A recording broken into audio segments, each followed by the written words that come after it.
December 5th, 2015, and you know it's better than sitting on organic, chemical-free grass?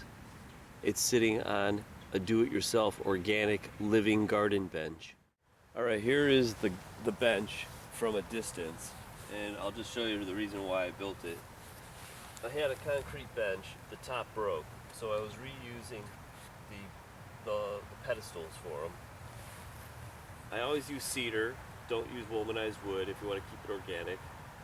This is just a piece of cedar I found, 3.5 inches wide, and it's 47 inches long. It's a perfect size, but you can make any size you want. What you do is you add Irish moss, which is a plant. Alright, here's the top view of the bench. I had the pine needles come down. I'm going to clean it off and show you what it's going to look like. Now, this has been a process of 3 years. I started with little plugs. Now, if you want to do it right and you got the money, buy the whole thing at one time and it will be covered in one season.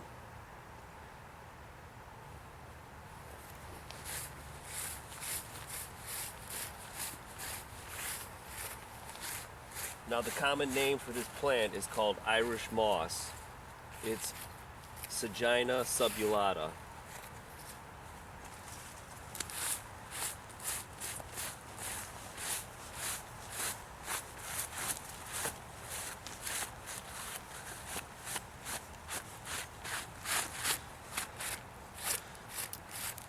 Now, the reason why I say that you should start this all in one piece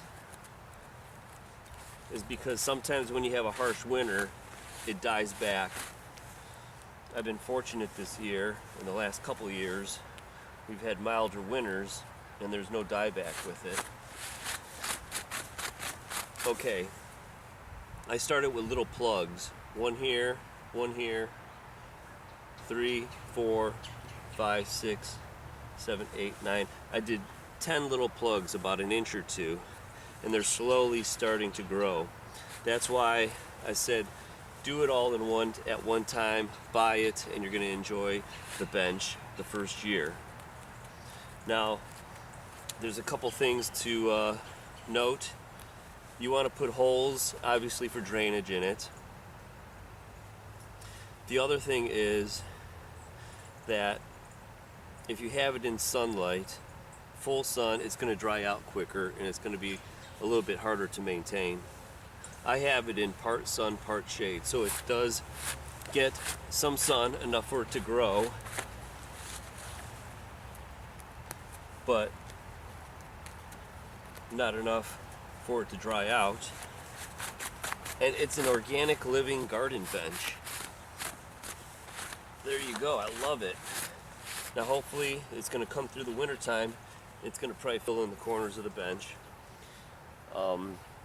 You just use regular topsoil with some drainage, so you want some sand in it, and that's basically it. And then when you get tired in the garden, you take a seat and you rest for a little bit. So try it, you will love it. It's a do-it-yourself project. It's organic. And like I said, if you want to do it 1 year, is grow it all in a flat. Make little separate plugs, so the next following year you'll have a ton of it.